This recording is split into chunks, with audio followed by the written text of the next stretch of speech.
திருப்பூரில் எடப்பாடி பழனிசாமி பிரச்சாரம் மேற்கொள்ள உள்ள நிலையில் அதிமுகவில் பிரிந்தவர்களை ஒன்றிணைக்க வேண்டும் என வலியுறுத்தி அதிமுக உண்மை தொண்டர்கள் என வாசகங்கள் அச்சிடப்பட்ட பதாகைகளை ஏந்தியவாறு கோஷங்கள் எழுப்பி போராட்டத்தில் ஈடுபட்டதால் பரபரப்பு ஏற்பட்டது. விவரங்களை நம்முடைய செய்தியாளர் ஞானசேகரன் வழங்க நாம் கேட்கலாம். ஞானசேகரன், விரிவான விவரங்கள். நிச்சயமாங்க. அதிமுக கழக பொதுச் செயலாளர் எடப்பாடி தமிழகத்தில் பல்வேறு பகுதிகளில் சட்டமன்ற தொகுதிகளில் பிரச்சாரம் செய்து வந்து கொண்டிருக்கிற நிலையில் இன்று திருப்பூர் மாநகரில் தெற்கு மற்றும் வடக்கு பகுதிகளில் பிரச்சாரம் செய்வதற்காக திருப்பூர் வந்து சேர்ந்துள்ளார்.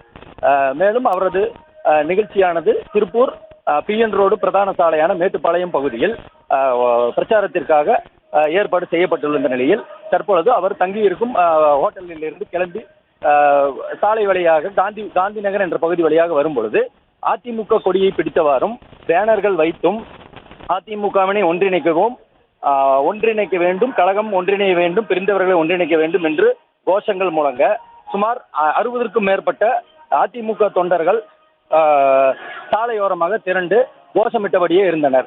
இந்நிலையில் அவர்களை அப்புறப்படுத்த மாநகர காவல் போலீசார்கள் அறிவுறுத்தல் கூறி ஓரமாக அவர்களை நிற்க வைக்கும் பொழுது எடப்பாடியார் தலைமையிலான கட்சி தொண்டர்கள் உடனடியாக நிகழ்விடத்திற்கு வந்து நாங்கள் அவர்களை சாலைக்கு வரவிடாமல் தடுப்போம் என்று போலீசாரிடம் வாக்குவாதம் கூறியும் அவர்களை அப்புறப்படுத்த வேண்டும் என்றும் போலீசாரிடம் கடும் வாக்குவாதம் எழுப்பினர். மேலும் எடப்பாடியார் வாகனத்திற்கு, பிரச்சார வாகனத்திற்கு எவ்வித இடையூறுமின்றி நாங்கள் பாதுகாப்பு அளிப்போம் என்று போலீசார் கூறிய உறுதியை எடுத்து எடப்பாடியார் ஆதரவாளர்கள் அவ்விடத்திலிருந்து ஓரமாக நின்றனர். தற்போது எடப்பாடியார் பிரச்சார வாகனத்தில் நிகழ்விடத்திற்கு வந்து சேர்ந்துள்ளார். விவரங்களுக்கு நன்றி ஞானசேகரன்.